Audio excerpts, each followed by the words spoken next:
Helmet वितरण के नाम पर नियमों की अनदेखी, भाजपा माइनॉरिटी सेल के कार्यक्रम से घंटों जाम, उठे कई सवाल। राहगीरों ने लगाया ट्रैफिक बाधित करने का आरोप, हेलमेट की गुणवत्ता पर भी उठे सवाल, पुलिस और आयोजकों से जवाब की मांग। पश्चिम बंगाल आसनसोल के चित्रा सिनेमा हॉल के सामने भाजपा माइनॉरिटी सेल द्वारा आयोजित हेलमेट वितरण कार्यक्रम विवादों में घिर गया। कार्यक्रम के दौरान सड़क पर वाहनों की लंबी कतार लग गई, जिससे कई घंटों लोगों को सड़क जाम का सामना करना पड़ा।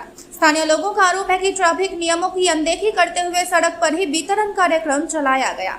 प्रत्यक्षदर्शियों का कहना है कि बिना हेलमेट चल रहे कई बाइक चालकों को रोकने के बजाय कथित तौर पर परिचितों और समर्थकों को बुलाकर हेलमेट वितरित किए गए। इसे लेकर कई मोटरसाइकिल चालकों और राहगीरों ने नाराजगी जताई। लोगों का कहना है कि सड़क जाम कर इस तरह का कार्यक्रम आयोजित करना स्वयं सड़क सुरक्षा के उद्देश्य के विपरीत है। कुछ स्थानीय लोगों ने यह भी आरोप लगाया कि वितरित किए गए हेलमेट की गुणवत्ता संदिग्ध थी।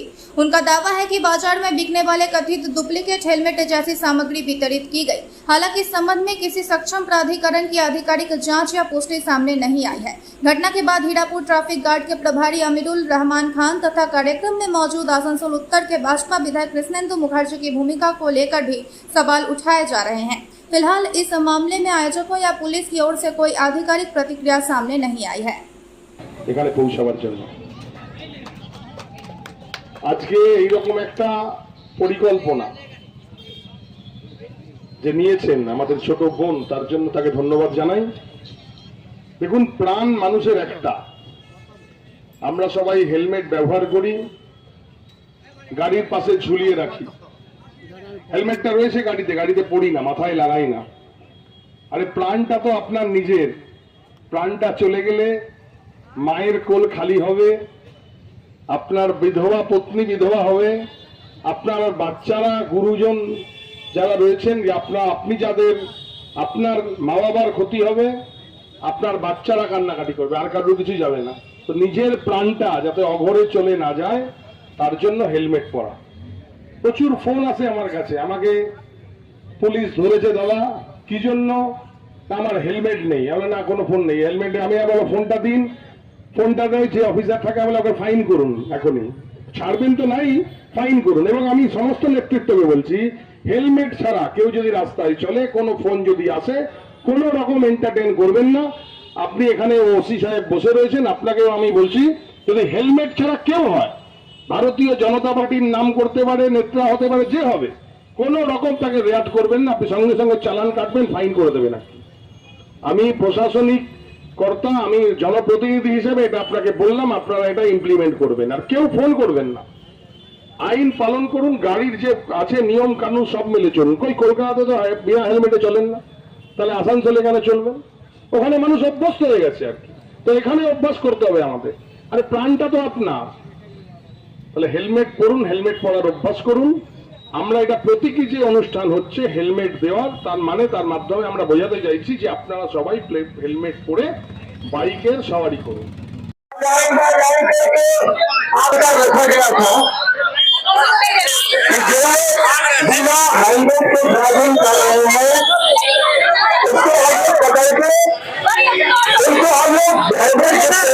आप लोग यहाँ पर उनके लिए पकड़े जाएंगे, उनके लिए आप लोग जो भी हमारे भारतीय जनता पार्टी कार्यकर्ता हो, मुझे आपका कौन अपने आदमी हो, उनके लिए लोग सवाल है। सब जितने भी वक्ता थे ये बोले, कृष्णेंदु दा, पवन सिंह जी, सभी ने एक ही विषय पे बोला कि आप लोगों को हेलमेट पहनना चाहिए। पहले तो मैं बोलना चाहूंगी कि ये प्रोग्राम मैंने आप लोगों को जागरूक करने के लिए किया है कि जागरूक होना बहुत जरूरी है, क्योंकि अगर हम जागरूक होंगे तो समाज जागरूक होगा। और दूसरा बात है, एक बात मैं बोलना चाहूंगी कि हम लोग बचपन में पढ़ते थे good habit plus bad habit, जैसे कि सुबह उठना गुड हैबिट, देर तक सोना बैड हैबिट, उसी प्रकार हेलमेट लगाना गुड हैबिट और हेलमेट को टांग के लेके जाना बैड हैबिट। तो गुड हैबिट को हम लोग अपने जीवन का हिस्सा बनाएंगे और इसी प्रण के साथ हेलमेट को लेंगे। और आज से हम लोग हेलमेट सिर्फ लटका के नहीं बल्कि लगा के जाएंगे, क्योंकि जब एक इंसान किसी हेलमेट को लगाता है तो वो ये समझे कि वो सिर्फ अपने आप को सेफ नहीं रख रहा, वो 3 काम करता है, खुद को सेफ रखता है, परिवार को सेफ रखता है और प्रशासन के साथ खड़ा रहता है। तो ये गुड हैबिट है और मैं यही बोलना चाहूंगी और इसी के साथ मैं अपना वक्त একদম আমার কেরক্সের সামনে মানে আমাদের ট্রাফিক যে গার্ডটা আছে এখানে। তো এই যে প্রোগ্রামটা এটা খুব গুরুত্বের উপরে আমরা দেখছি, কারণ দেখতে পাচ্ছি এখানে অনেক উইদাউট হেলমেটে দাঁড়িয়ে আছেন হেলমেট নেওয়ার জন্য। তো আমি ভাবছি এখানে অনেকে হেলমেট আছে, হয়তো বাড়িতে রেখে দিয়েছে, কি ঠিক বললাম তো? তো হেলমেটটা নিয়ে শুধু ওই নিয়ে নেবো দিয়ে দাদা যে বললেন যে হ্যান্ডেলে ঢুকিয়ে দেবো, হাতে নিয়ে যাব, এটা না। এটা একটা আমাদের কাছে চ্যালেঞ্জ যে 100% লোক হেলমেট পরবে। আমরা সবাই সচেতন হব, প্রত্যেকের পরিবার আছে।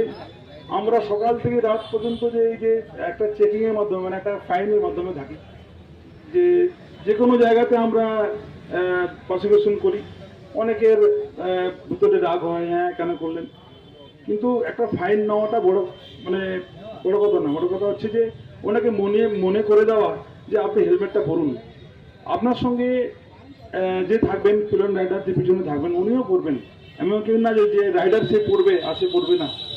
তো আমাদের সবথেকে শরীরে সবথেকে ভারী অংশ হচ্ছে এই মাথা। প্রথম আমি যদি পড়ি না, মাথাটা এই ব্ল্যাক স্টপে যাবে। তো ওই জন্য সবার কাছে আমি অনুরোধ, সবাই হেলমেট পরবেন, সবাই সুষ্ঠুভাবে নিজের যে গন্তব্যস্থলে যাবেন আবার বাড়ি ফিরবেন, এইটাই হচ্ছে নিয়ম। তো আপনি যেই কাজ করুন, মোটর সাইকেলটা বের করলে আপনি হেলমেটটা সঙ্গে সঙ্গে নেবেন। হেলমেট অনেকে মনে থাকে না, আমি একটা ছোট্ট আপনাকে টিপস দিচ্ছি। গাড়ির যে চাবিটা আছে ওই চাবিটা হেলমেটের ভিতরে রেখে রাখে দেবেন। যখন আপনি গাড়ির চাবি খুঁজতে যাবেন হেলমেটটাও পেয়ে যাবেন, ঠিক বলেছি? তখন আপনার হেলমেট ছাড়বে না। এইগুলো আমাদের এক্সপিরিয়েন্স, এগুলো আমরা করেছি। থ্যাংক ইউ দাদা, আপনি খুব ভালো কথা বলেছেন দাদাও। মানে আজকে এই যে উদ্যোগ, এটা মানে সত্যি মানে দর্শনীয় আর এটা দেখাও জিনিস। আমরা আমাদের ট্রাফিক পুলিশ সবাইকে ভাইদেরকেও বলছি তোমরা একটু রাস্তায় লক্ষ্য রাখো। দাদা যেটা বললেন আমরা নির্দ্বিধায় কাজ করতে পারবো, কোনো অসুবিধা নেই। Thank you. আমি